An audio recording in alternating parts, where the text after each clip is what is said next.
संत रामपाल जी महाराज एक ऐसे महान संत जिन्होंने अपनी सतभक्ति, तत्व ज्ञान, करुणा और सेवा के बल पर समाज में नई मिसाल कायम की है। संत रामपाल जी महाराज की अगुवाई में उनके सभी सतलोक आश्रमों से समाज कल्याण के अद्भुत कार्यों ने समाज को सुनहरे भविष्य की एक नई उम्मीद दिखाई है। संत रामपाल जी महाराज से नाम दीक्षा लेने के बाद लाखों लोगों की लाइलाज बीमारियां जैसे कैंसर, एड्स आदि ठीक हुई। संत जी के ज्ञान से प्रेरित होकर उनके अनुयायियों ने लाखों यूनिट रक्तदान किया। संत जी ने लाखों बहन बेटियों का दहेज मुक्त विवाह करवाया।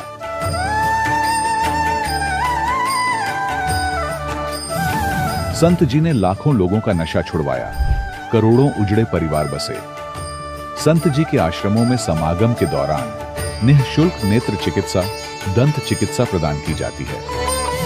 संत रामपाल जी महाराज द्वारा समय समय पर पर्यावरण संरक्षण के उद्देश्य से बड़े स्तर पर वृक्षारोपण किया जाता है। संत जी ने जरूरतमंदों को तत्काल राहत पहुंचाने के लिए एम्बुलेंस सेवा शुरू की। संत जी अपने अनुयायियों को देहदान के लिए प्रेरित करते हैं, जिससे मानवता की सेवा और चिकित्सा क्षेत्र में सुधार हो सके। संत रामपाल जी महाराज के सभी आश्रमों में हर रोज निःशुल्क भंडारा आयोजित किया जाता है, जहां हर वर्ग, हर जाति और हर धर्म के लोग एक साथ बैठकर भोजन करते हैं।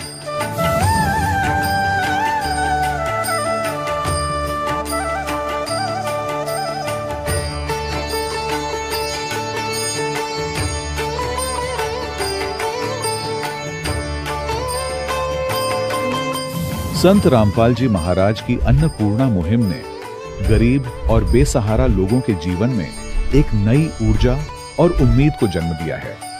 घर घर खाद्य सामग्री और जरूरी मदद पहुंचाकर संत रामपाल जी महाराज ने लोगों को दुख और मजबूरी से लड़ने की ताकत प्रदान की है।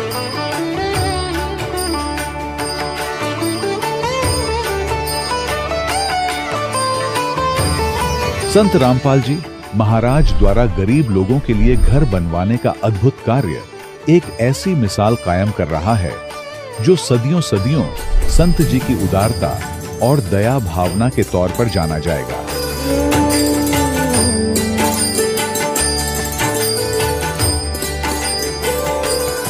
संत रामपाल जी महाराज के आश्रम में हजारों बुजुर्गों को सम्मान और प्यार के साथ जीवन जीने का अवसर मिलता है। उनके खाने, रहने और स्वास्थ्य की पूरी जिम्मेदारी संत रामपाल जी महाराज उठाते हैं। अनाथ बच्चों के लिए संत रामपाल जी महाराज के सभी आश्रम किसी वरदान से कम नहीं। यहाँ उन्हें शिक्षा, संस्कार और भविष्य के लिए बेहतर अवसर प्रदान किए जाते हैं। चाहे बाढ़ हो, भूकंप या महामारी, संत रामपाल जी महाराज और उनके अनुयायी हमेशा ही जरूरतमंदों के लिए सबसे आगे खड़े रहते हैं। कोविड महामारी के दौरान संत रामपाल जी महाराज के आश्रमों से करोड़ों लोगों के लिए भोजन, दवाइयां और जीवन रक्षक सामग्रियां उपलब्ध कराई गई। चाहे गरीब की मदद हो या किसी शोषित और पीड़ित वर्ग के हक और सम्मान की लड़ाई, संत रामपाल जी महाराज ने हमेशा ही उनकी दबी आवाज को सरकारों तक पहुंचाया है और उन्हें उचित न्याय दिलवाने में अहम भूमिका अदा की है। समाज में आध्यात्मिक और सामाजिक मूल्यों के प्रति जागरूकता लाने में संत रामपाल जी महाराज हर कदम पर मानवता के सच्चे सेवक साबित हुए हैं। संत रामपाल जी महाराज का जीवन हमें सिखाता है कि सच्ची सेवा वही है जो निस्वार्थ भाव से की जाए। आइए हम भी इस महान सेवा के कार्य में इस महान संत से जुड़ें और संत रामपाल जी महाराज से नाम दीक्षा लेकर अपने जीवन को धन्य बनाएं।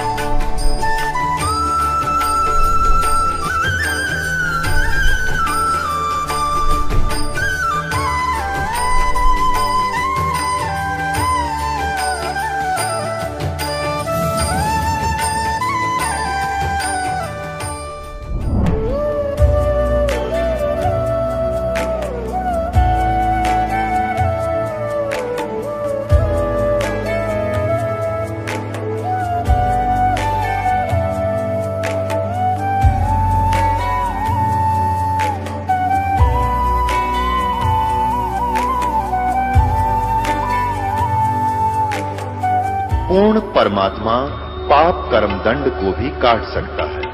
अभी तक जिस भी संत व महापुरुष से मिले, उन्होंने यही बताया कि पाप कर्म फल भोगने से ही समाप्त होगा।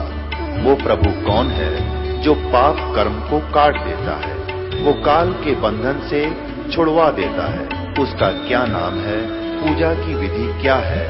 कृपया अवश्य सुनिए जगत गुरु तत्वदर्शी संत रामपाल जी महाराज के अमृत वचन। सत साहिब दर्शकों, इंसान अपने धर्म में प्रचलित हर तरह की साधना करता है, मंदिरों में जाता है, देवी देवताओं की पूजा करता है, व्रत उपवास करता है और अपना पूरा जीवन इन सभी प्रकार की साधनाओं में लगा देता है। लेकिन सोचिए, अगर इन सब के बावजूद भी उसे ऐसी बीमारी हो जाए जिसका इलाज किसी के पास न हो, तब उस इंसान का दिल बहुत टूट जाता है और वो अपने दुख में सच्चे परमात्मा को पुकारता है। दर्शकों, कुछ ऐसी ही कहानी है हिमाचल प्रदेश शिमला की रहने वाली खेमा शर्मा जी की। खेमा जी ने कई वर्षों तक देवी देवताओं की पूजा पाठ की, जोखिम उठाए, पर घर परिवार में न सुख आया और लंबे समय से न ही बीमारियों से राहत मिली। कोई डॉक्टर, कोई ओझा साधु, कोई भी उनकी परेशानियां दूर न कर सका। हर उपाय विफल हो गया, उम्मीदें टूट गईं। लेकिन दर्शकों, आज खेमा जी का कहना है कि जब से मुझे संत रामपाल जी महाराज द्वारा दी गई सनातनी भक्ति प्राप्त हुई, तब से मेरा पूरा जीवन ही बदल गया है। दर्शकों, आखिर क्यों आज लाखों की तादाद में लोग अपने धर्म में प्रचलित साधनाओं को छोड़कर संत रामपाल जी महाराज द्वारा दी गई भक्ति साधना को अपना रहे हैं? आखिर इसके पीछे की सच्चाई क्या है? आइए सुनते हैं खेमा शर्मा जी की कहानी इन्हीं की जुबानी। माता जी नमस्कार। नमस्कार जी। क्या नाम है जी आपका? मेरा नाम खेमा शर्मा है। कहाँ से आए हैं आप? मैं शिमला हिमाचल प्रदेश से आई हूँ। संत रामपाल जी महाराज से नाम दीक्षा आपने कब ली? मैंने संत रामपाल जी महाराज जी से दीक्षा 2014 में अक्टूबर माह में ली थी। संत रामपाल जी महाराज से नाम दीक्षा लेने से पहले आप क्या भक्ति करते थे? मैं संत रामपाल जी महाराज जी की दीक्षा लेने से पहले बहुत सारी भक्ति करती थी, जिसका मैं कुछ थोड़ा सा डिटेल से बताना चाहती हूँ कि मैंने 2001 में मेरी पति की डेथ हो गई थी। उसके बाद मैंने जितने भी व्रत, जितनी भी पूजाएं माता की, ब्रह्मा विष्णु महेश, जितनी भी मतलब जो भी हमारे हिमाचल में बहुत ज़्यादा भक्ति चलती है देवताओं की, वो करती थी। और उसके बाद मैंने 4 धाम की यात्रा भी की, गुरु भी बनाए, जैसे स्वरूपानंद सरस्वती जी महाराज तक मैं गुरु बनाते पहुंच गई थी। और इसके बाद फिर मुझे कहा गया कि भाई आप 4 धाम की यात्रा करो। फिर मैंने 4 धाम की यात्रा की और उसके बाद फिर कहा कि अब आप ये भागवत कथा करो। तो भागवत कथा फिर दंडी स्वामी काशी से बुला के मैंने भागवत कथा भी की। माता जी, आप इतनी भक्ति कर रहे थे, आपने शंकराचार्य स्वरूपानंद सरस्वती जी से आपने गुरु मंत्र लिया हुआ था, 4 धाम की यात्रा आपने की, तीर्थ यात्रा आपने की, आप इतनी सारी भक्ति पहले कर ही रहे थे, तो फिर संत रामपाल जी महाराज जी से नाम दीक्षा क्यों ली? मैंने भागवत कथा करवाई तो उसके बाद मैंने सोचा कि ये जो मैंने भक्ति इतनी सारी की है, जो भागवत कथा की है, कृष्ण भगवान मोक्ष प्राप्ति करते हैं, तो फिर मैंने सोचा कि भाई फिर मेरे जो मोक्ष क्यों नहीं हुआ, मेरा कृष्ण भगवान ने मुझे दर्शन क्यों नहीं दिए, मेरे मन में शंका रह गई। फिर क्या हुआ कि इसके बाद 10-15 दिन या महीना बाद टीवी लग गया। जैसे ही टीवी लगा, उसमें संत रामपाल जी महाराज जी का सत्संग चल रहा था। तो मैं गीता, ये वेद पुराण सारे पढ़ती थी पहले, तो उससे मुझे देर नहीं लगी समझने। जैसे उंगली पर ऐसे दिखा रहे थे पुराणों में, गुरुजी उंगली लगा के दिखा रहे थे, तो फिर मुझे देर नहीं लगी, मैंने रामपाल जी महाराज से दीक्षा ली। देखिए माता जी, जो भी संत रामपाल जी महाराज से जुड़ता है उसको कोई ना कोई लाभ जरूर होता है। और जो भी लोग संत रामपाल जी महाराज से जुड़ते हैं, उनका पहले का अनुभव ये रहा है कि वो किसी न किसी बीमारी से ग्रस्त या नशे से ग्रस्त होते थे। और बहुत से ऐसे लोग भी हमें मिले जिन्हें भूत प्रेत की बाधाएं थी, जिसके कारण वो खोजते खोजते संत रामपाल जी महाराज के पास आते हैं और उनसे नाम दीक्षा ले लेते हैं। आपको संत रामपाल जी महाराज जी की शरण में आने से पहले कोई समस्या थी? हाँ जी, समस्या तो बहुत सारी थी, पर मुझे ये पता नहीं था कि ये समस्या, यही चलता था कि भाई ये चली आई ये प्रथा, तो यही था। मुझे ये पता नहीं था कि भाई किसी संत से दीक्षा लेने के बाद ये सारी समस्या हल भी हो जाए। आपका मानना था कि कर्मफल तो भोगने ही पड़ते हैं। संत रामपाल जी महाराज जी की शरण में आने से पहले मैं ये सोचती थी कि कर्मों का फल काटने से ही मिलता है, और बाकी मुझे ये पता नहीं था कि किसी संत से दीक्षा लेने के बाद ऐसे पाप भी कट जाते हैं, ये कोई भी पता नहीं था मुझे। अच्छा, हम आपसे ये जानना चाहते हैं कि संत रामपाल जी महाराज से नाम दीक्षा लेने के बाद आपको क्या क्या लाभ मिले? संत रामपाल जी महाराज जी से दीक्षा लेने के बाद मुझे इतने लाभ हुए हैं कि पूछो ही ना, बहुत लंबी लिस्ट बन जाएगी, पर मैं थोड़े बताती हूँ। मेरे जिस खेत में कुछ भी नहीं होता था, उस खेत में मेरे कुछ साल के बाद ही ग्रीन हाउस लगा दिया, जो कि अब जैसे सर्दियों में 200 रुपये बंच भी 20 फूलों का जाता है। जिस खेत में कुछ भी नहीं, 20 किलो बीज के 10 किलो भी वापस नहीं आता था। दूसरे फिर मेरी शारीरिक कष्ट था, वो भी ठीक हो गया। क्या शारीरिक कष्ट था? शारीरिक कष्ट था ऐसे भाई, आधा जो इस साइड का मेरा शरीर है, इसमें पूरे में दर्द रहती थी। तो फिर मैंने दिखाया, हॉस्पिटल में दिखाया, तो वहाँ पे बोला जी हार्ट बढ़ गया आपका। फिर IGMC शिमला में गई, फिर वहाँ से दमा, वो बोलते सांस की प्रॉब्लम, फिर उन्होंने सांस की दवाई दी, 1 महीना वो भी खाई। कैसे ठीक हुए आप? ये तो सिर पे हाथ रखा गुरुजी ने, वैसे तुरंत मुझे ये पता नहीं लगा कि मेरी पीड़ा कैसे खत्म होगी। तो मैं जैसे कपबोर्ड से ऊपर से कपड़े उतार रही थी और वो कुर्सी पर चढ़ी थी, वो कुर्सी पीछे हट के गिर गई और मैं जैसे धड़ाम करके नीचे गिर गई। जैसे ही मैं नीचे गिरी, वैसे मेरी रीढ़ की हड्डी की जो पूंछ होती है, उसमें मेरे वो थोड़ा दराड़ वगैरह आ गई। और जी उसके बाद तो मेरा बुरा हाल हो गया, और फिर ना मैं उठ सकूं, ना बैठ सकूं, ना मैं कुछ भी ना कर सकूं। फिर जो गाय भी थी वो भी मुझे देनी पड़ी। थोड़े दिनों बाद फिर सत्संग शुरू हो गया गुरुजी का, संत रामपाल जी महाराज जी का।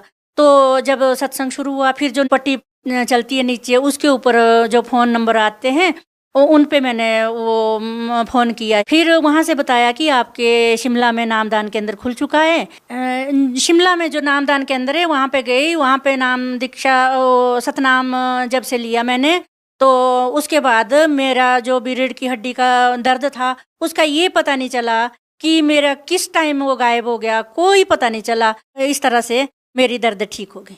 आप भगत समाज को क्या संदेश देना चाहेंगी?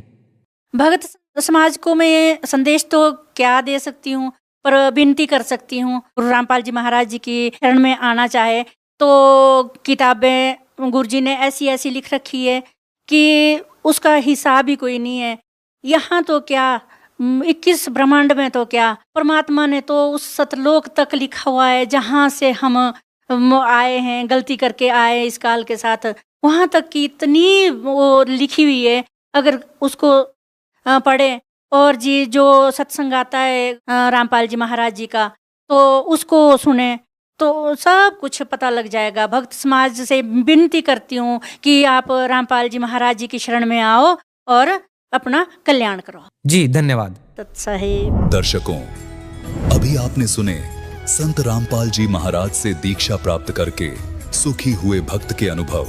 अब देखिए जगत गुरु तत्वदर्शी संत रामपाल जी महाराज के मंगल प्रवचन। पुत्र भाई कहो चाहे बाप कहो, उसने उस लड़के से पूछा, भाई जो बोल रहा था कि मैं तेरा भाई हूं, और वैसे उसके शरीर से पुत्र था, उससे पूछा कि हमने जैसा किया वो तो हमारे सामने आ गया, हमारा तो सर्वनाश हो गया, अब कुल नाश हुआ, संतान आगे है नहीं। लेकिन एक बात बता, जो तेरी पत्नी है इसने क्या अपराध कर दिया? उसमें सती प्रथा थी, और सती प्रथा के तहत उसमें क्या होता था, यदि किसी लड़की का पति मर जाता था उसको 7 चिता में जिंदा फूंका करते थे। तो उसने कहा कि इसका क्या दोष है जो तेरे साथ ही जिंदी जलेगी? तब उसने बताया कि वो डॉक्टर कहाँ है, जिसने वैद्य कहाँ, जिसने मुझे विष दिया था। तो उसके पिता ने बताया कि वो तो उस समय तेरी मृत्यु के 4 वर्ष उपरांत मर गया था। तो उस लड़के ने बताया कि ये वही डॉक्टर है, वही वैद्य है जो आज यह मेरी पत्नी बनकर आया है। अब इस नालायक को सजा मिलेगी, ये जिंदी फूकी जाएगी। तो पुण्यात्माओं, ये 100% सच समझ लेना, परमात्मा का विधान है, एक लेवा एक देवा दूतम, और कोई किसी का पिता नहीं पूतम। ये तो ऋण संबंध, एक दूसरे का लेन देन उलझा हुआ है। अंत में सब 12 बाटा, कोई कहीं जाएगा कोई कहीं। तो कहने का भाव यह है कि चलो ये भी आपको ज्ञान हो गया कि भी पुत्र है पुत्री है, पिछले संस्कार तो हैं ही, कभी हमने इनका ले रखा, कभी हमारा ले रखा, कोई देने आ रहा है कोई लेने आ रहा है। ये तो अब बात समझ में आ गई। अब हम परमात्मा का सहारा लेंगे। इस परमात्मा के पास एक ऐसी पावर है, ऐसी शक्ति है, वीटो पावर है। हमारे संस्कारों को अब खत्म कर देंगे। अपनी तरफ से लेन देन हमारा कति सीमित करके इसी जीवन में सबको सुलझा देंगे और पीछा छूट जाएगा। आज आपका परिवार भगवान की शरण में है, सारे सतलोक चले जाओगे। वहां जाने के बाद फिर ना इनकी मृत्यु ना आपकी, संस्कार सारे खत्म। जैसे गीता ज्ञानदाता 18वें अध्याय के 66वें श्लोक में कहता है कि सर्वधर्मान परित्यज्य एकम शरणं व्रज अहम तवा सर्व पापे भय मोक्षामि मा शुच। तो परमात्मा फिर हमारे जो पाप कर्मों का वो नाश कर देंगे, जिससे हमारे संस्कार उलझ रहे थे। जब वो पाप पर नाश हो गए तो हमारे संस्कार खत्म। जब ही सतनाम हृदय धर्यो भयो पाप को नाश, जैसे चिंगारी अग्नि की बई पड़े पुराने घासे। आपके असंख्य जन्मों के संस्कार परमात्मा कहते एक सेकंड में फूक दूंगा। जैसे हजारों टन घास पड़ा हो सूखा, उसमें एक माचिस की सीख लगा दे, वो सारा राख डलकर ढेर हो जाएगा और चलेगी तेज हवा, फूक दिया जाए उड़ जाएगा। तो जो प्रसंग चल रहा है उस पे आना होगा। अब जैसे हम सामाजिक दृष्टिकोण से जो बहनें भाई जिनका संतान नहीं है वो अपनी जिंदा मौत समझते हैं, वो ये देख रहे होते हैं कि सामने वाला ये सोच रहा होगा कि सुबह सुबह कहाँ आ गया बेउलादा है और कहाँ दर्शन हो गए। ये इतना मनहूस मानते थे पहले जिसका संतान नहीं। और भगवान के इस ज्ञान से अब आपको पता चलेगा वो बुरे नहीं, उनका कोई संस्कार था ही नहीं, आपस में ऐसा कोई संस्कार फंसा नहीं था। वो तो कति फ्री है आज के दिन इस अध्यात्म मार्ग के आधार से, परमात्मा के ज्ञान के आधार से। अरुण ने मिल जा भक्ति, वो तो गए जहाज में बैठ के। और उसी के पैरेलल आप भी ये ना समझना, आप भी अपना परिवार आपका नाम ले, परिवार ना ले सके कोई दिक्कत नहीं। जिसने यू ज्ञान मिल गया उसका संस्कार कति साफ कर दिया परमात्मा। और कोशिश करो अपने संपर्क में आए, भाई है, बहन है, माता है, पिता है, पत्नी है, पति है, कोशिश करो इस मार्ग से जोड़ने की। वो भगवान के बच्चे हैं, भ्रमित हैं, अज्ञानता में कष्ट पा रहे हैं और पाते ही रहेंगे जब तक ये ज्ञान ग्रहण नहीं करेंगे। तो कोशिश वो भी करो और आप भी पार होगे, क्योंकि आपको भी रास्ता वही मिल गया। अगर उनको रास्ता नहीं मिलता और जिनके संतान नहीं है तो वो क्या तड़फ करते हैं। मनुष्य तो कुछ दिनों में संतोष कर लेता है, लेकिन बहन बेटी जिसके संतान नहीं है उसको संतोष नहीं होता, क्योंकि समाज नहीं होने देता। और वो इसी कसक में मर जाती है कि मेरा संतान नहीं हुई। वो किसी बच्चे को गोद लेते हैं, कुछ दिनों के बाद वो बच्चा ब्याह होता है, ब्याह होने के बाद पत्नी आती है तो उसमें मन मुटाव हुए बिना रहे को नहीं। ये तो अपने बच्चों और अपने पुत्र वधू हो उसके साथ भी हो जाता है घर में। तो फिर उसके मन में ये आता है, भगवान अगर मेरी संतान होती तो आज ये मेरे सामने ऐसे बोलता, ये मेरे सामने क्या ऐसे बोलती। बुद्धि भ्रष्ट करे कि काल ना मारी। हर जिन के पुत्र वधू अपने ही है, उनसे देख ले वो कितने सोड़ा माथा बोले आज के। तो कहने का भाव ये है कि फिर वो बहन मरते समय भी इसी कसक में मर जाती है कि हे भगवान मेरा संतान ना हुई, हे परमात्मा मेरा संतान ना हुई। और पूजा करें हम काल की, तो फिर अगले जन्म में यू काल कैसी दुर्गति करता है कि ले तेरी इच्छा थी संतान उत्पन्न करने की, उसको कुतिया का जन्म दे दिया। और इकट्ठे वो 8 पैदा कर रही है और फिर उसका जुलूस निकाल रहा है और खुश हो रहा है, कर ले पैदा कितने संतान चाहे तू। फिर सूरी बना दी के ले 12 इकट्ठे पैदा कर ले, काट ले कसर सारी बहन। पुण्यात्माओं सतगुरु आए दया करी, ऐसे दीन दयाल और बंदी छोड़ वृत्तास का जठ अग्नि प्रतिपाल। तो इस ज्ञान के आधार से हमने जीना पड़ेगा, अपना जीवन सफर तय करना पड़ेगा, तभी हम सफल होंगे। बच्चे हैं, संतान है, घनी बढ़िया बात, उनको भी राम नाम पर लाओ, भगवान के बच्चे हैं। हमारे तो वो नियमित कर रखे हैं, हम तो मजदूर समझना अपने आप को। उस धनी के बालकों को इतनी संभाल के रखना। परमात्मा ने उनके निमित्त आपको जैसा भी जेब खर्च दिया है, आपकी इनकम बनाई है, वो इसलिए बनाई है कि इनको भी पालो पोसो, संभाल के रखो और इनको अच्छी शिक्षा दो, सत्संग में लाओ, इनके कर्म बनाओ, तो आपका दायित्व पूरा हो जाएगा, आपका फर्ज पूरा होगा। तो इस प्रकार परमात्मा चाहते तो नीरू नीमा को संतान भी दे सकते थे, लेकिन पुण्यात्मा हम तो संसार को देखकर ही जी रहे होते।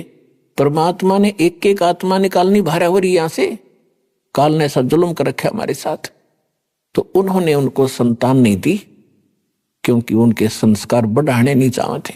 तो उसके लिए स्वयं आगे एक पुत्र रूप में नीरू नीमा स्नान करने जा रहे थे।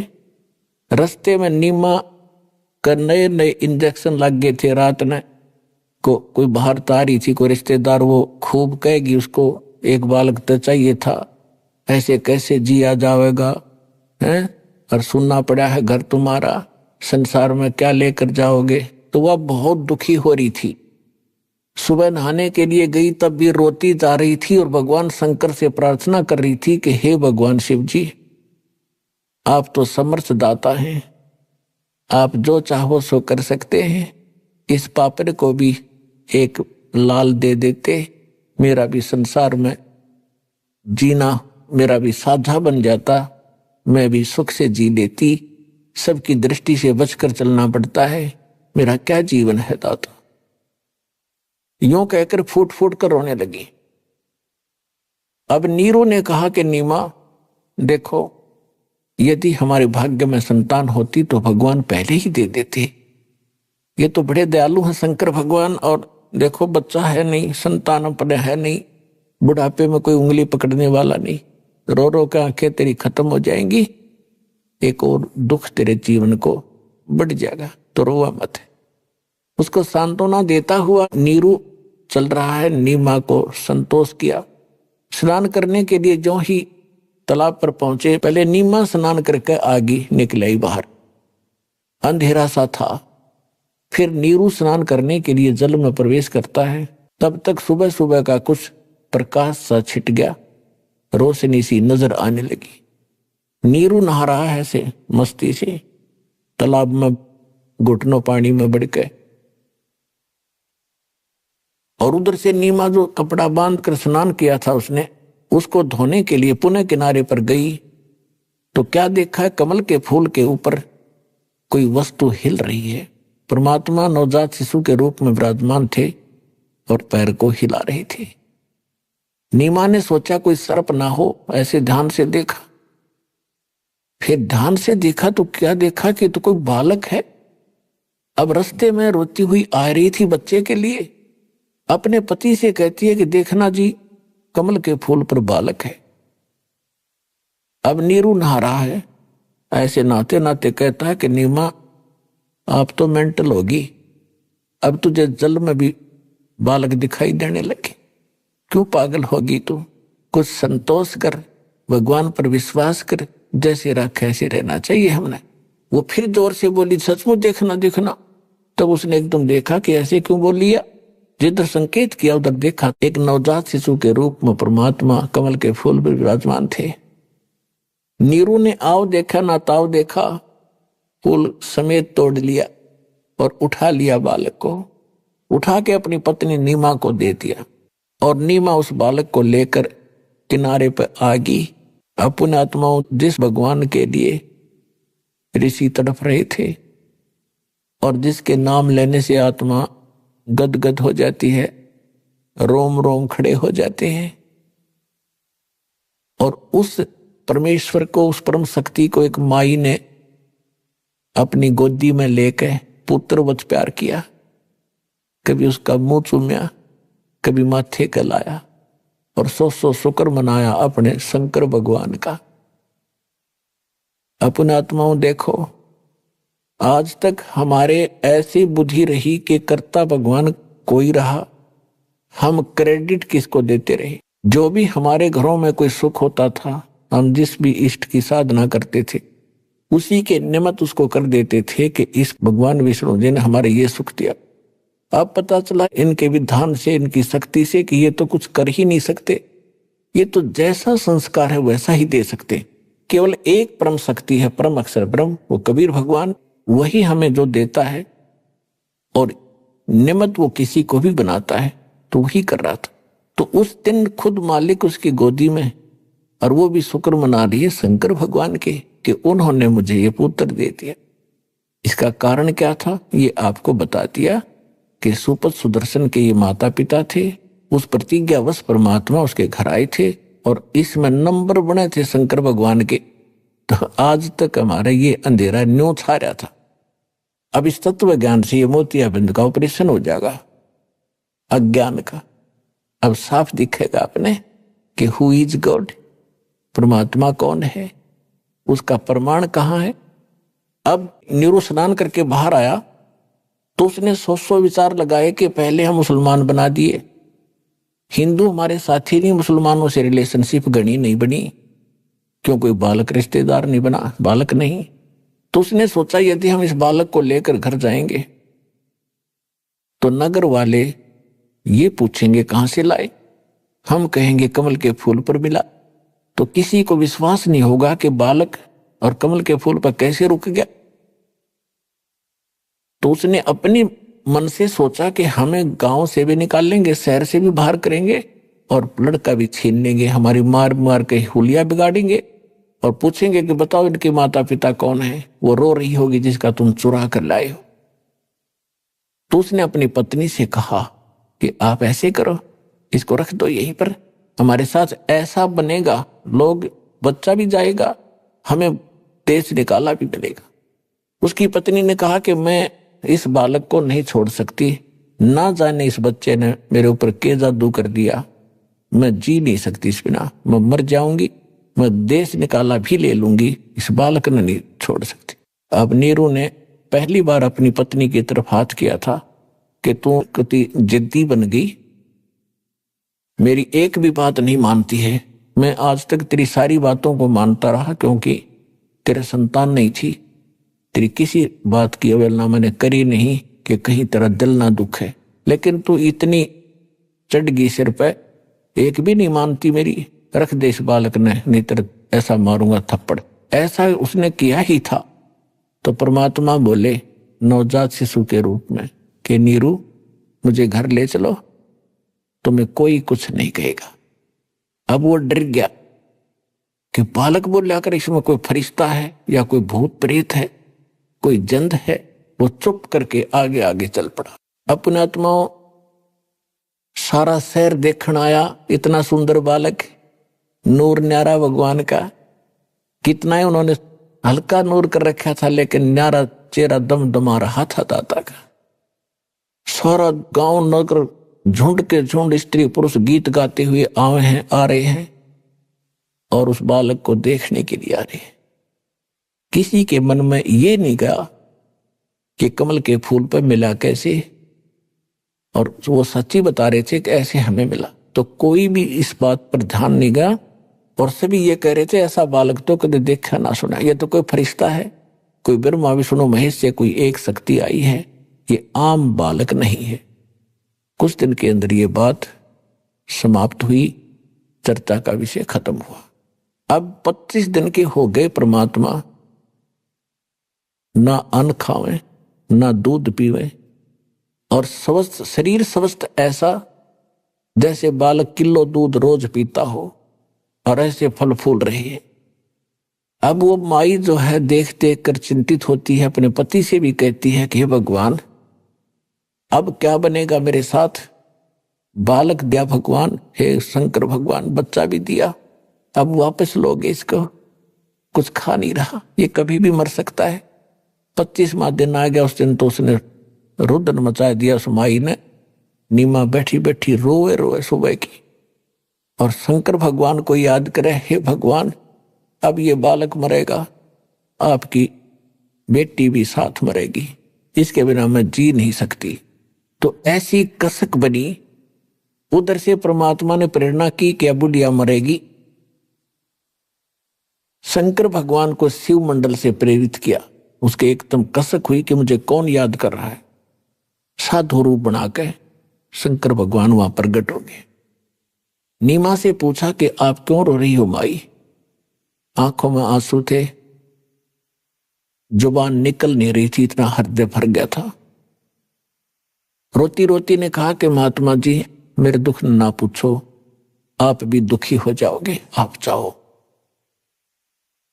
तब शंकर भगवान ने कहा कि बेटा ऐसे कहते हैं अपने दुख को किसी को बता दे हल्का हो जाता है, आप बताओ तो सही, और हो सकता है मैं कुछ इसका प्रबंध कर सकूं तो अपना जरूर व्यवस्था करूंगा। तो उस माई ने फिर बताया कि महाराज हम निसंतान हैं और परमात्मा एक दिन में स्नान करने के लिए लहरतारा तालाब पर गए थे, हम दोनों पति पत्नी। उस दिन मैंने विशेष अर्ज करी थी अपने शंकर भगवान से, रो रो के। उसी दिन उन्होंने मुझे कमल के फूल पर यह बालक दे दिया, और ये लड़का आज 25 दिन का हो गया महाराज, ना खाता है ना पीता है। ये कभी भी प्राण त्याग देगा और साथ मैं मरूंगी, मैं जी नहीं सकती इस बालक बिना। तो भगवान शंकर ने कहा कि वो बालक तेरा कहाँ है, लाइए। साधु रूप में खड़े थे। नीमा उठा के लाई, तो साधु संत है, कुछ जंतर मंत्र कर भी दे, यू बच्चा कुछ खा ले पी ले। तो नीमा लाई उठा के परमात्मा को, बालक को, और उसने चाहा साधु के चरणों में रख दूं। चरणों में डालना चाहा परमात्मा को, परमात्मा आकाश में उड़ गए, हाथ से ऊपर उठ गए, हाथों में से, और शंकर भगवान के सिर के सतर में, यानी 7-8 फुट 6 फुट ऊपर, जमीन से ऊपर ऐसे हवा में रुक गए। अब उस माई नीमा ने सोचा कि इस महात्मा में कितनी करामात है, मेरे बालक को हवा में उड़ा दिया, ये जरूर कोई इलाज करेगा इसका। अब ये चक्कर था, हमारी समस्या थी, परमात्मा को परमात्मा ना मानकर अन्य को ही भगवान और उसको समर्थ की संज्ञा देते रहे। तब भगवान शंकर ने ऐसे हाथ किए, परमात्मा उनके हाथों में आ गए, और फिर 7 बार आपस में बातें की। ना शंकर भगवान समझ सके कि पूर्ण परमात्मा रही है। इतना उनको जरूर महसूस हुआ कोई ऋषि है, ये पिछले जन्म का महापुरुष है। तो उन्होंने, परमात्मा ने कहा कि भगवान हे शिव जी, इनसे कहो एक कुंवारी गाय ले आवे, कुंवारी बछिया, गाय की बछिया जिसको बैल ने टच ना करा उसको कुंवारी कहते हैं, और उसके ऊपर आप अपना आशीर्वाद भरा हाथ रख देना, वो दूध दिया करेगी, वो दूध मैं पीऊंगा।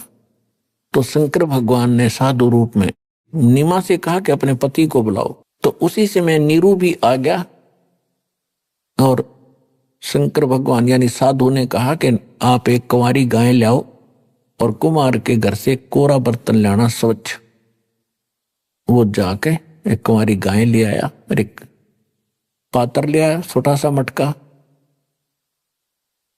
और उसको साफ करके शंकर भगवान ने कहा कि इसके नीचे लेकर बैठ जा नीरू, या दूध देवेगी। आसपास के और भी बहुत से भक्त आ गए, लोग इकट्ठे हो गए।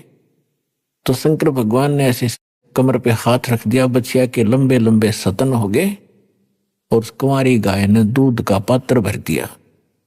उस दूध को परमात्मा ने पिया। प्रतिदिन वो गाय फिर दूध देने लगी, और भगवान उसको पिया करते थे। अपने आत्मा इसका प्रमाण दिखाते हैं आपको कि कबीर सागर के अंदर 600 वर्ष पहले ये लीला दर्ज है, भगवान की के बारे में लिखी हुई है।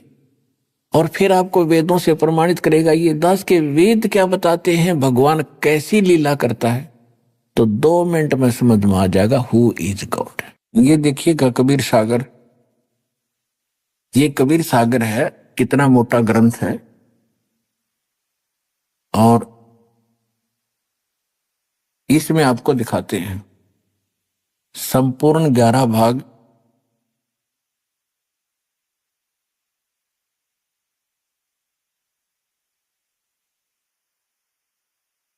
कबीर सागर प्रथम खंड कबीरपंथी भारत पथिक स्वामी युगलानंद बिहारी द्वारा प्रस्कृत, मुद्रक एवं प्रकाशक हैं खेमराज श्री कृष्ण दास, अध्यक्ष वेंकटेश्वर परेश, खेमराज श्री कृष्ण दास मार्ग, मुंबई से।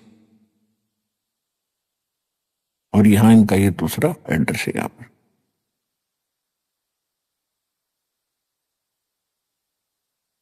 इसमें एक ज्ञान सागर नाम का अध्याय है।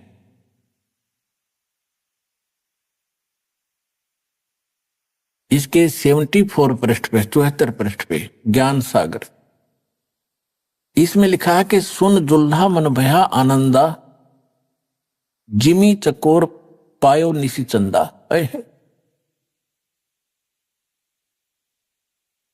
अब यहां क्या बताया है कि फिर वो जुलाहा नीरू बड़ा खुश हुआ, इतना खुशी हुआ जैसे चांद, चकोर पक्षी को चांद दिख जाया करे, चंद्रमा। सुन जुल्हा मन भयो आनंदा, जिमी चकोर पायो निश्चंदा। ले सुत, सुत माने पुत्र को, ले सुत चले हर्ष मन कीन्या, अर्ता सो पुन अस बोल ही दीन्या। सुत काशी को ले चले, लोग देखण तय आव, अन्न पानी भक्से नहीं खावे नहीं, जुल्हा शोक जनावे। तब जुल्हा मन कीन तिवाना, विचार किया, रामानंद सो कहा उत्पाना। मैं सुत पायो बड़ा गुणवंता, कारण कौन बखे नहीं संता। इन्होंने कैसे बताया है, वैसे लीला तो यूं की यूं बनी है। परमात्मा ने कुंवारी गाय का दूध पिया। अब इन्होंने स्वामी रामानंद जी से जोड़ दिया कि कोई दुखी व्यक्ति होता है तो साधु संतों के पास जाता है अपने बच्चों के कष्ट निवारण के लिए। तो जुल्हा जो नीरू था रामानंद जी के पास गया, उससे सारी बताया कि एक छोटा सा बालक मिला मुझे ऐसे ऐसे, और वो खाता पीता नहीं, तो वो क्या समाधान बता रहा। तब जुल्हा मन कीन तिवाना, रामानंद सो कही उत्पाना। मैं सुत पायो बड़ा गुणवंता, कारण कौन बखे नहीं संता। रामानंद ध्यान तब धारा, जुल्हा सो तब वचन उचारा। पूर्व जन्म ते ब्राह्मण जाति, हरि सेवा की नहीं भली बाती। कुछ तो सेवा हर की चूका, अर्थात भयो जुल्हा का रूपा। प्रीति प्रभु गए तोर लेनी, ताते उद्धान में तो सुत दीना। अब ये नीरू वचन है, ये नूरी गलत प्रिंट है, नूरी नहीं है, नीरू। ये नीरू है, गलती से नूरी प्रिंट कर दिया इसमें। अब नीरू क्या कहता, हे प्रभु जस की नो तस पायो, आर्त हो तो दर्शन आयो। सो कहिए उपाय गुसाई, अब बालक अक्षुधावंत कुछ खाई। ये बालक मेरा भूखा है, कुछ खावे, ऐसा कोई उपाय बताइए। रामानंद अस युक्ति विचारा, कि तुम सुत कोई ज्ञानी अवतारा। तेरा पुत्र जो है कोई ब्राह्मण है, कोई विद्वान पुरुष है पूर्वजनों का, और बचिया जाही बैल नहीं लागा, सो ले ठाड़ करते ही आगा। वो बचिया ले आना जिसको बैल ने टच ना किया हो, और फिर उसके पास खड़ी कर देना। दूध चले ते ही थनते, दूध ही धरो छिपाई, और अक्षुदावंत जब होवे ताके देखवाई। जुल्हा एक बछिया ले आया, और चलो दूत कोई मरम न पावा। चलो दूत जुल्हा हरसाना, राख छिपाए कहो नहीं जाना। दूध तब पीवत नाम कबीरा, और खिलत संत संगमत धीरा। अपनात्मा इसमें थोड़ा सा इन्होंने ये पता नहीं चला कि वो संत कौन आया था जो नीमा को मिला था। इसलिए परमात्मा ने 600 वर्ष पहले कहा था अपने प्रिय भक्त धर्मदास जी से कि धर्मदास, जो 12वां पंथ गरीबदास पंथ होगा उसमें मेरी महिमा की वाणी पुनः प्रकट होगी, और वो यथार्थ ज्ञान होगा। तो यहां इन कबीर पंथियों ने इतना तो था कि परमात्मा ने, कबीर परमेश्वर ने कुंवारी गायों का दूध पिया था अपने बाल्यकाल में। उनकी लीला, परवरिश की लीला कुंवारी गाय से हुई थी। तो उनका यूं ना पता लगा वो कौन ऋषि था, कौन संत महात्मा था जो उनको मिला था। तो उन्होंने वैसे अपने आइडिया से लिख दिया। रामानंद जी से भी पूछा होगा, उस दौरान तो सभी जगह गए हैं वह, लेकिन उनसे कोई बात बनी नहीं थी, तो स्वयं परमात्मा ने शंकर भगवान को भेजा था कि उनके पूर्व पुजारी थे। अब आपको गरीबदास साहिब जी की वाणी से दिखाते हैं, सुनाते हैं। अब उसमें थोड़ा सा एक प्रसंग और सुनाते हैं। अब आपको पहले प्रमाणित करते हैं, गरीबदास जी की वाणी है, परमात्मा ने जो उनको बताया था उन्होंने वापस फिर दोबारा यथार्थ ज्ञान दिया है। इसमें क्या लिखा है, शिव उतरे शिवपुरी से अवगत बदन बिनोदे, मैं के कमल खुशी बहे फिर लिया ईस को गोदे। शिव उतरे शिवपुरी से, शंकर भगवान आए अपने लोक से और वहां भगवान को परमात्मा कबीर जी को गोदी में ले लिया। गरीबदास जी बता रहे हैं, शिव उतरे शिवपुरी से अवगत बदन बिनोदे, मैं के कमल खुशी बहे भाई लिया ईस को गोदे। नजर नजर से मिल गई किया ईस परिणाम, दोनों भगवानों के आपस में दुआ सलाम हुई। और शंकर भगवान ने फिर क्या कहा, धन मो मन धन पूर्णा, ये धन का सीनी काम है, कि धन है सी नगरी जहां पर ऐसे महापुरुष का आगमन हुआ। संत रूप में शंकर भगवान बता रहे, 7 बार चर्चा करी और बोले बालक बहने, शिव को कर मस्तक धरा ल्या वो मोमन एक धेनु, अनब्यावर को दूहत है दूध दिया तत्काले, कंवारी को दूध निकाला अपने आप, दूध दिया तत्काल। अनब्यावर को दूहत है दूध दिया तत्काले, पीवे बालक ब्रह्म गति ही तासिव भय दयाल, के धन है सी नगरी जहां पर ऐसे महापुरुष का आगमन हुआ। संत रूप में शंकर भगवान बता रहे, 7 बार चर्चा करी और बोले बालक बहने, शिव को कर मस्तक धरा ल्या वो मोमन एक धेनु। अभी आपने सुने संत रामपाल जी महाराज के मंगल प्रवचन। आइए अब सुनते हैं संत रामपाल जी महाराज से नाम दीक्षा लेकर सतभक्ति करके अद्भुत लाभ प्राप्त करने वाले अनुयायी के विचार। आज के इस वैज्ञानिक युग के दौर में भूत प्रेतों जैसी बातें काल्पनिक लगती हैं, लेकिन अगर भूत प्रेतों जैसी समस्याएं मनुष्य के जीवन में आ जाएं, तो इनसे निजात पाना बहुत कठिन हो जाता है। ऐसी ही भूत प्रेतों की समस्याओं से घिरी हुई थी रेणु जी, जो कि दिल्ली की रहने वाली है। जब तमाम भक्ति साधना करने के बाद भी रेणु जी को राहत नहीं मिली, तब इन्होंने संत रामपाल जी महाराज की शरण ग्रहण की। क्या संत रामपाल जी महाराज से नाम दीक्षा लेने के बाद इनकी समस्याएं समाप्त हुई? आइए जानते हैं रेणु जी की कहानी उन्हीं की जुबानी। नमस्कार जी। नमस्ते जी। क्या नाम है जी आपका? जी मेरा नाम रेणु है और मैं दिल्ली से हूँ। बहन जी, संत रामपाल जी महाराज से आपने नाम दीक्षा कब ली?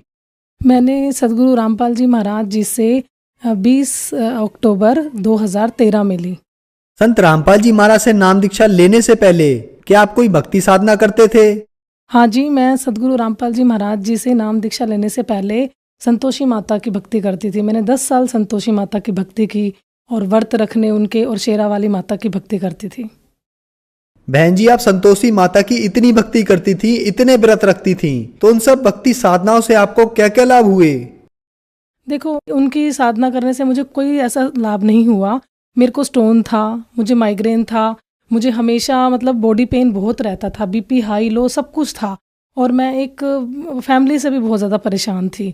घर में हमेशा क्लैश रहना, मतलब कोई मेरे को ऐसा कोई भी सुख नहीं मिला। और मैं एक प्रोफेशन से आई एम ब्यूटिशियन। जब मैंने सदगुरु रामपाल जी महाराज जी से नाम नहीं लिया था, तब मैं एक पार्लर चलाती थी। तो मेरा पार्लर अपने एरिया में बहुत अच्छा चलने वाला पार्लर था। तो मेरे साथ में जो मेरे कॉम्पिटिटर थे, उन्होंने मेरे ऊपर जिन छुड़वा दिया। तो जब जिन मेरे ऊपर छोड़ दिया, तो उसके बाद मैं चौकी में जाती थी। तो मैं जहाँ चौकी में जाती थी, वहाँ मैंने संतोषी माता से कहा कि मेरी तबीयत ऐसे से ख़राब है और मेरे ऊपर जिन मुझे कह रहा है कि वो मुझे मार के ही छोड़ेगा। तो संतोषी माता ने मुझे कह दिया कि यहाँ तुम्हारा कोई इलाज नहीं है, तुम बालाजी जाओ। तो मैंने संतोषी माता से कहा कि जब मैं 10 साल मैंने आपकी भक्ति की और आज जब मुझे फल मिलना चाहिए और मेरी मृत्यु होने वाली है तो आप मुझे बालाजी भेज रहे हो। तो मतलब मैं एकदम हैरान रह गई और मैं अपने घर आ गई रोते हुए। तो बहन जी, आपने बताया कि जो भक्ति साधना आप संतोषी माता की करती थी उससे आपको कोई लाभ नहीं हुआ, बल्कि आपको बहुत सी हेल्थ इश्यूज, हेल्थ प्रॉब्लम हो गई। उसके अलावा आपके प्रोफेशनली कंपटीटर जो थे उन्होंने आप पर जिन छोड़ दिया और उस जिन ने भी ऐसा ठान लिया था कि वो आपको मार के ही छोड़ेगा, और आपने खुद के हाथों से ही अपना ब्यूटी पार्लर भी तोड़ दिया। तो इन सब परेशानियों के बीच आपको संत रामपाल जी महाराज के बारे में जानकारी कैसे मिली? जी, मैंने जब नाम नहीं ले रखा था तो उससे पहले मेरे पति 2012 में सदगुरु रामपाल जी महाराज जी से नाम दीक्षा ले चुके थे। तो जब मैं परेशान हुई, माता ने मुझे मना कर दिया, मैं घर आई तो वो जिन मेरे साथ घर आ गया। तो घर आ गया तो वो मेरे को लिटरली ये कहने लग गया था, मुझे सामने नज़र आता था और वो मुझे ये कहने लग गया था कि मैं तो तुमको लेके ही जाऊंगा क्योंकि मैं तुम्हें मारूंगा। तो मैं को कुछ समझ नहीं आया। 10 दिन हो गए, 1 हफ्ता हो गया, मेरा खाना पीना सब कुछ बंद हो गया और मैं लोगों से इतना डरने लग गई थी। मैं लोगों को देखती थी तो वो मुझे अजीब अजीब हरकतें करते हुए दिखते थे, लेकिन जैसे ही मेरे पति घर में आते थे तो वो जिन मेरे पास नहीं आ पाता था।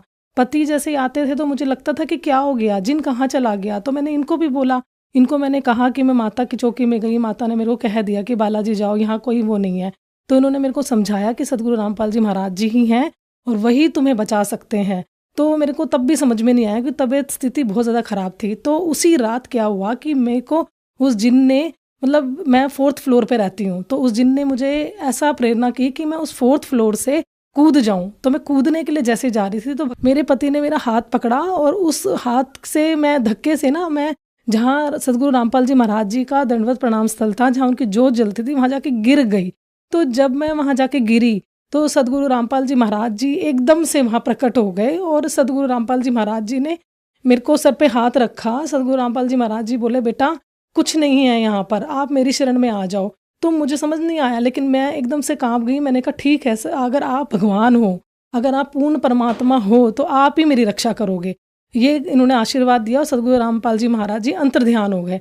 उसके बाद उस रात मैंने 15 दिन बाद मैं सोई हूँ। तो जब मैं नींद में सो गई तो मेरी आत्मा को इस तरफ मेरे तरफ 2 यम के दूत और इधर मेरे साथ कबीर साहेब, और मेरी आत्मा मेरे शरीर से निकल के जाने लगी। तो मैं देखने लगी कि ये क्या हो गया, ये क्या है, मेरे को तो कुछ समझ में नहीं आया। और मैं ऊपर ऊपर ऊपर ऊपर चलती चली गई। जब मैं ऊपर गई तो मैंने देखा कि एक लाइन लगी हुई है और उस लाइन में मतलब एक बहुत बड़ा कोई काला से रूप में ना कोई बैठा हुआ है। तो मैंने इधर देखा उधर देखा। जब मैं उनके पास गई तो उन्होंने मुझे बोला कि मैं धर्मराय हूँ और अब आज तुम यहाँ आ गए हो और तुम्हारी मृत्यु थी और तुमको कौन लेके आया। उन्होंने मतलब किसी से सवाल किया धर्मराय ने। तो जो यम के दूत थे वो चुप खड़े रह गए और मैंने एकदम से कबीर साहिब की तरफ देखा और मैंने कहा नहीं नहीं, मैं इनके साथ नहीं आई, मेरे को तो कबीर साहिब लाए हैं। तो जैसे ही मैंने ये बोला, मैं उस धर्मराय का जो दरबार था वहाँ से मैं एकदम से कहीं ऊपर चली गई। जब मैं वहाँ ऊपर गई तो मैंने वहाँ देखा एक अंधेरा कमरा और उस अंधेरे कमरे में एक बहुत बड़ा सिंहासन था और वहाँ पर एक मुकुट था जो इतना तेज रोशनी थी उस मुकुट की कि मैं आपको कुछ नहीं बता सकती। और उसमें से बहुत रोशनी आ रही थी। मैंने कहा मुकुट तो है, लेकिन ये जो सिंहासन है ये किसका है? इस सिंहासन पे तो कोई बैठा ही नहीं है, मुझे नजर ही नहीं आ रहा। तो मुझे दिखाई दो, कौन है ये, कहाँ आ गई मैं? तो इतनी देर में ही मुझे कबीर साहिब जी दिखाई दिए और उन्होंने मुझे कहा कि बेटा देख, मैं हूँ, तूने मेरे को पूछा था ना कि मैं अगर भगवान हूँ, परम परमात्मा हूँ तो मेरी रक्षा करो, तो मैंने आपको बचाया है और ये है ये जो तुम्हें लेके आया है। परमात्मा के हाथ में एक बहुत बड़ी मोटी सी डंडी थी। परमात्मा ने उसको बहुत मारा उस जिन को। मैं आपको बता नहीं सकती कि मतलब मैं कांप गई थी। तो परमात्मा ने मुझे बोला, बेटा देख, कोई तो रोड एक्सीडेंट में मरता है, कोई किसी बीमारियों से मरता है, लेकिन सदगुरु रामपाल जी महाराज जी ने मुझे ये बताया कि बेटा तुम्हारी उम्र बस इतनी ही थी, तुमको मैंने आज बेटा जीवन दान दे दिया है और अब अपनी भक्ति करो और इस संसार में कुछ नहीं रखा। इतना कहने के बाद सदगुरु रामपाल जी महाराज जी ने उस जिन से पूछा, बता तू कहाँ से आया है और तूने ये गलती की कि तू दुकान पे था वहीं रहता, लेकिन तू इस घर में कैसे आया? ये घर मेरे बेटे का है और ये घर मेरे बच्चों का है, मैं इस घर को बर्बाद नहीं होने दूंगा और तू जा, जहाँ से तू आया वहीं जा। तो उस जिन ने ना 3002 नंबर ऐसे ऐसे पुकारने लगा और मैं उसी टाइम अपने आत्मा के अंदर आ गई शरीर में और मैं उठ के बैठ गई और मैं जोर से 3002 ऐसे ऐसे करके बोलने लग गई। फिर रामपाल जी महाराज जी को मैंने दंडवत किया अपने वहाँ पर जा करके तो रामपाल जी महाराज जी वहीं पर आ गए, प्रकट हो गए। उन्होंने मुझे फिर से आशीर्वाद दिया। उस दिन मैं फिर सुबह दूसरे दिन उठी और मैं उसी टाइम अपने पति के साथ जाकर मैं आश्रम सदगुरु रामपाल जी महाराज जी से मैंने नाम दीक्षा ली। बहन जी, आपने बताया कि आप जो पहले माता की भक्ति करते थे उससे आपको कोई लाभ नहीं हुआ, बल्कि आपको शारीरिक बीमारियां हो गई। उसके बाद संत रामपाल जी महाराज के बारे में आपके पति ने आपको बताया और जिंद से भी संत रामपाल जी ने आपको बचाया और आपको जीवन दान भी दिया, क्योंकि आपकी पहले ही मौत हो चुकी थी। तो इसके अलावा संत रामपाल जी महाराज से नाम दीक्षा लेने के बाद आपको कोई लाभ प्राप्त हुए? हाँ जी, लाभ की तो ऐसे कहेंगे तो हम गिना नहीं सकते। रोज एक चमत्कार हमारे घर में हो रहे हैं। बाकी मेरा बेटा है, वो छोटा है, तो एक्चुअली मेरा पार्लर था तो मैंने उसकी केयर नहीं की। हमेशा मेड ने ही उसको संभाला, तो मेड ने उसकी केयर नहीं की, तो इसलिए उसके टॉयलेट में ना कुछ प्रॉब्लम हो गई थी। तो जब वो छोटा था तो मैं उसको डॉक्टर के पास ले गई थी, जब हम दोनों पति और पत्नी सदगुरु रामपाल जी महाराज जी से नहीं जुड़े थे। तो जब मैं लेके गई तो डॉक्टर ने मुझे उसका कम से कम 60-70 हज़ार रुपये इलाज बता दिया और 1 हफ्ते हॉस्पिटल में रहेगा और ऑपरेशन बता दिया था। फिर डॉक्टर ने ये कहा था कि जब ये 5-6 साल का हो जाएगा तब इसका ऑपरेशन होगा। तो मैं भी भूल गई थी, लेकिन जब मैंने नामदान ले लिया उसके बाद एक दिन मुझे अचानक से याद आया कि ये 6 साल का हो चुका है अब, और अब हमें क्या करना चाहिए, ऑपरेशन तो कराना ही है। तो भगत जी बोले ठीक, मेरे पति बोले कि ठीक है मैं जाता हूँ डॉक्टर से पूछता हूँ, लेकिन मेरा विश्वास पूरा सदगुरु रामपाल जी महाराज जी में था। मैंने कहा नहीं, मैं अपने बेटे का ऑपरेशन नहीं कराऊंगी, मैं आश्रम जाऊंगी, सदगुरु रामपाल जी महाराज जी से प्रार्थना करूंगी। तो सदगुरु रामपाल जी महाराज जी के पास जब मैं बेटे को ले गई तो सदगुरु रामपाल जी महाराज जी आए और बेटे के ऊपर उन्हें आशीर्वाद दिया। और सदगुरु रामपाल जी महाराज जी ने कहा कि बेटा, अपने आप ही सदगुरु रामपाल जी महाराज जी ने कह दिया कि बेटा बेटे का ऑपरेशन करा ले। तो मैंने सदगुरु रामपाल जी महाराज जी की तरफ देखा और मैंने सदगुरु रामपाल जी महाराज जी से कहा, प्रार्थना की कि परमात्मा, हमारे तो डॉक्टर भी आप ही हो और हमारे तो परमात्मा भी और पिता भी आप ही हो, तो हम डॉक्टर का मैं ऑपरेशन नहीं कराऊंगी, आप ही इसका इलाज करोगे और आप ही इसका ऑपरेशन करोगे। तो सदगुरु रामपाल जी महाराज जी ने कह दिया कि ठीक है बेटा, कबीर साहब दया करेंगे। मैं मेरे बेटे को घर ले आई, घर लेके आ गई तो मैं आपको ये बताना भूल गई कि जब वो 2.5 साल का था तब डॉक्टर ने जब इसका ऑपरेशन बताया था, तब मैं क्या करती थी कि उस अपने बेटे के मतलब कि उसको खुद ही साफ करती थी और उसमें पानी डाल के तेल लगा करके मैं क्लीन करके सोचती थी कि ठीक हो जाएगा ये, लेकिन नहीं हुआ था।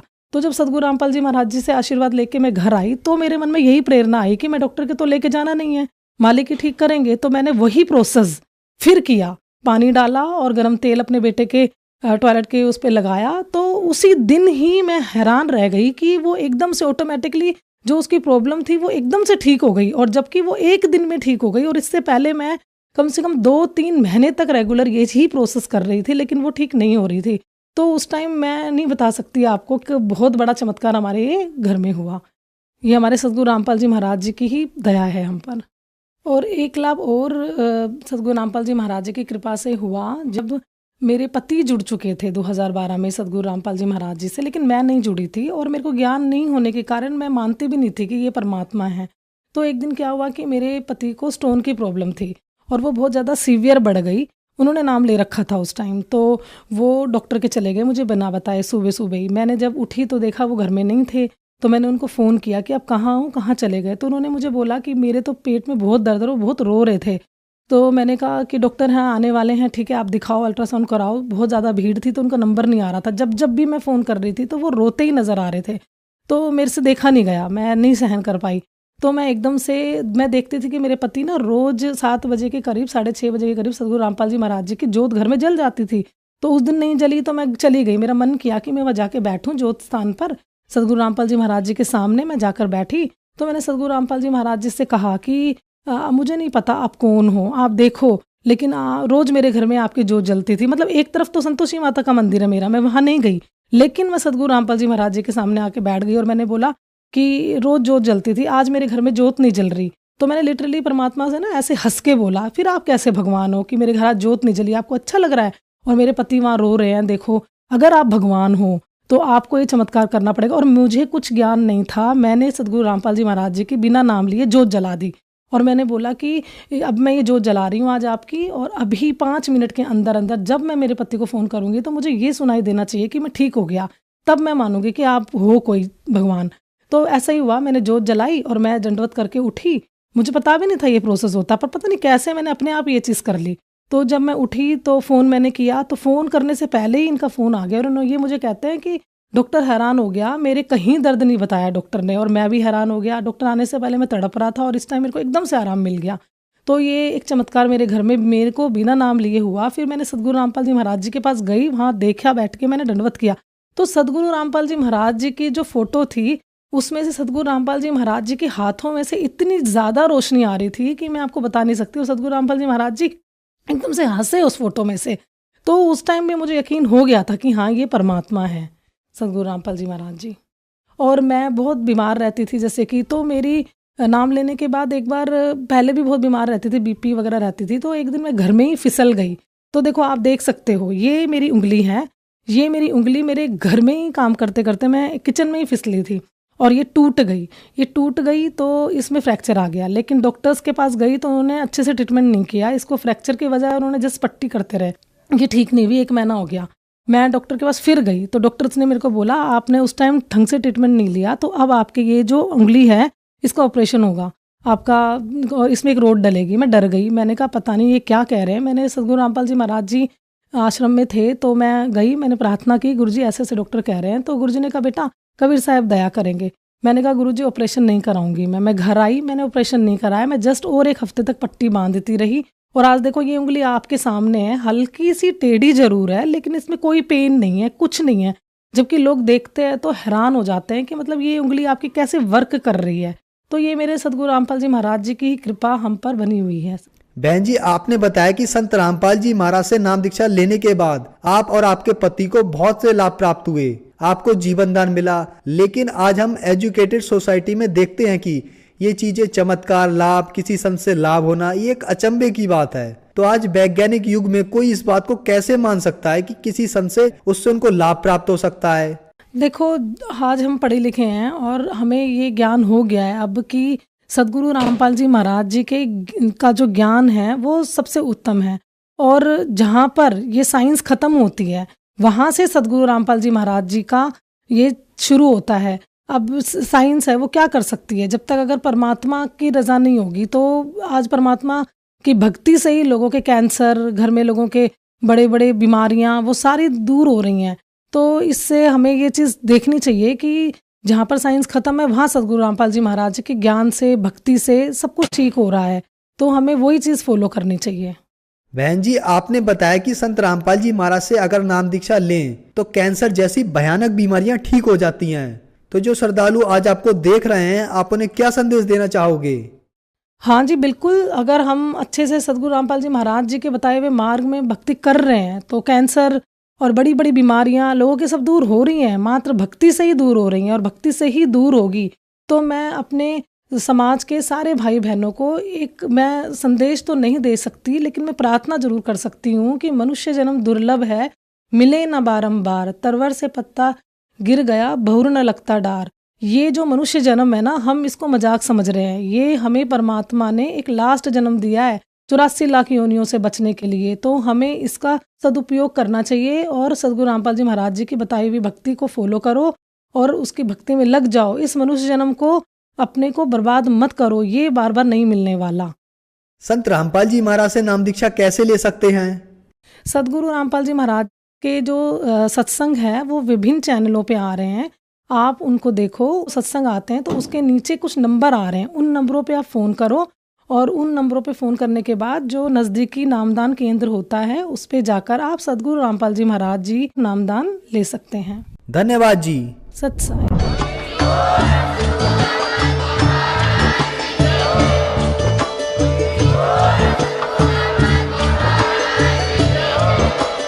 आप सुन रहे थे जगत गुरु तत्वदर्शी संत रामपाल जी महाराज जी के मंगल प्रवचन। अधिक जानकारी के लिए विजिट कीजिए हमारी वेबसाइट www.jagatgururampalji.org। संत रामपाल जी महाराज जी के शुभ आशीर्वाद से पूरे विश्व भर में 500 से भी ज्यादा नाम दीक्षा केंद्र हैं, जिन पर संत रामपाल जी महाराज जी द्वारा ऑनलाइन निशुल्क नाम दीक्षा दी जा रही है। अपने नजदीकी नाम दीक्षा केंद्र का पता करने के लिए संपर्क करें 8222880541।